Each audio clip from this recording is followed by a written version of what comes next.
വചനാമൃതം തയ്യാറാക്കി അവതരിപ്പിക്കുന്നത് ദേവദാസ് നന്മണ്ട. ഇന്ന് ഗാന്ധി ജയന്തി ദിനം, രാജ്യാന്തര അഹിംസാ ദിനവും. ഈ ദിനത്തിൽ ആരായിരുന്നു ഗാന്ധി, എന്തായിരുന്നു അദ്ദേഹത്തിൻ്റെ മഹാത്മ്യം, ഇക്കാലത്ത് ഗാന്ധിസത്തിൻ്റെ പ്രസക്തി എന്താണ് എന്നൊക്കെ ചിന്തിക്കുന്നത് എന്തുകൊണ്ടും പ്രസക്തമായിരിക്കും. അല്പവസ്ത്രധാരിയും കൃശഗാത്രനുമായ ഒരു സാധാരണ മനുഷ്യൻ നമ്മുടെ രാഷ്ട്രപിതാവായി.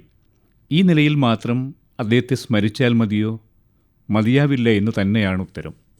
ദേശവും ദേശീയതയും ഉൾച്ചേർന്ന സംശുദ്ധമായ സൂക്ഷ്മ രാഷ്ട്രീയ ബോധമാണ് ഗാന്ധിയെ മഹാത്മാവാക്കിയത് എന്ന് വേണം കരുതാൻ. സുതാര്യമായ സ്നേഹവും ലാളിത്യവുമാണ് ജീവിതത്തിൻ്റെ വെളിച്ചവും തെളിച്ചവുമെന്ന് സ്വന്തം ജീവിതത്തിലൂടെ അദ്ദേഹം തെളിയിച്ചു.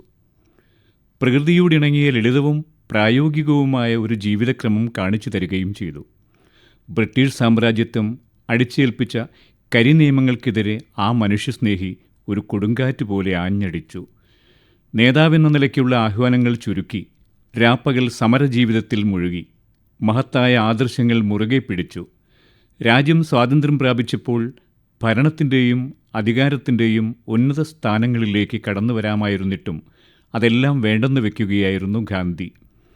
പകരം ഹിന്ദു മുസ്ലിം ഐക്യം ഊട്ടിയുറപ്പിക്കുന്നതിനും മതമൈത്രി എന്ന ആശയം പ്രചരിപ്പിക്കുന്നതിനുമായി ആ കർമ്മയോഗി ജനമധ്യത്തിലേക്കിറങ്ങി.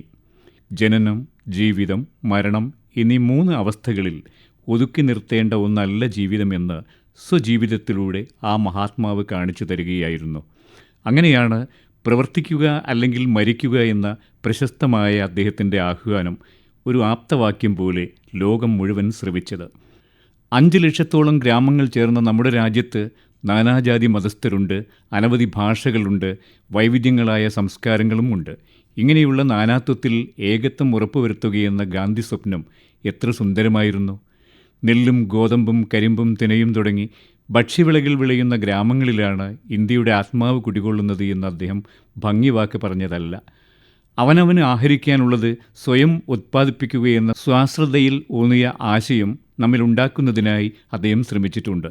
ഇങ്ങനെ നല്ലത് മാത്രം കാണുന്ന കണ്ണും ക്ഷമ നിറഞ്ഞ ഹൃദയവും ശരികൾ വിവേചിച്ചറിയാനുള്ള ജ്ഞാനവും സത്യം കണ്ടെത്താനുള്ള വിവേകവും ആശകൾക്ക് മങ്ങലേൽക്കാത്ത ആത്മാവും ഉണ്ടായാൽ ജീവിതം വിജയിച്ചു കയറാമെന്ന ഗാന്ധിമതം തലമുറകളിലേക്ക് പകരാനുള്ള ധാർമ്മിക ഉത്തരവാദിത്വം ഈ മണ്ണിൽ പിറന്നവർക്കെല്ലാമുണ്ട്. ഇത്തരം സദ്ഗുണങ്ങൾ കൈമാറ്റം ചെയ്യാനുള്ള മനസ്സിൻ്റെ വിശാലത തന്നെയാണ് യഥാർത്ഥ മാനവികത. ഒരിക്കൽ ബംഗാളിലെ നവഖാലി എന്ന സ്ഥലത്ത് പെട്ടെന്നൊരു വർഗീയ കലാപമുണ്ടായി.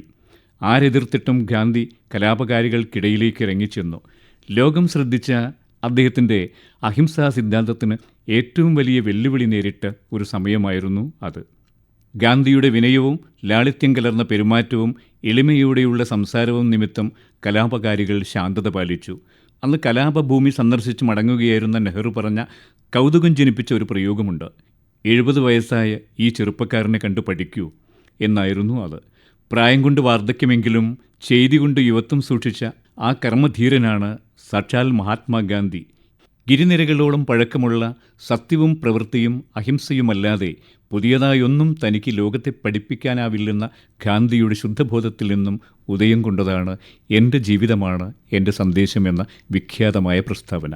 അരുത് യുദ്ധം, പാടില്ല ആയുധം, മുറുകെ പിടിക്കുക സത്യവും ധർമ്മവും, ഉറപ്പാക്കുക നീതി എല്ലാവർക്കുമായി എന്നീ തത്വങ്ങൾ അദ്ദേഹം ജീവിച്ച കാലഘട്ടത്തേക്കാൾ പ്രസക്തമാകുന്നത് ഇക്കാലത്താണ്. ലോകത്ത് അവിടെവിടെയായി അക്രമങ്ങളും അതിക്രമങ്ങളും ഇടയ്ക്കൊക്കെ തലപൊക്കുമ്പോൾ ഗാന്ധി ഉയർത്തിപ്പിടിച്ച കാലത്തെ അതിജീവിക്കുന്ന സന്ദേശങ്ങൾ വിദ്യാഭ്യാസത്തിലൂടെയും പൊതു അവബോധത്തിലൂടെയും ഒരു നല്ല സമൂഹ സൃഷ്ടിക്കായി പ്രചരിപ്പിക്കാനും പ്രയോഗിക്കാനുമുള്ള ബാധ്യത നമുക്കേവർക്കും ഉണ്ടെന്ന് ഒരു വേള ഓർക്കുന്നതിനാകട്ടെ ഇന്നത്തെ ഈ പുലർകാല ചിന്ത. വചനാമൃതമാണ് നിങ്ങൾ ഇതുവരെ കേട്ടത്.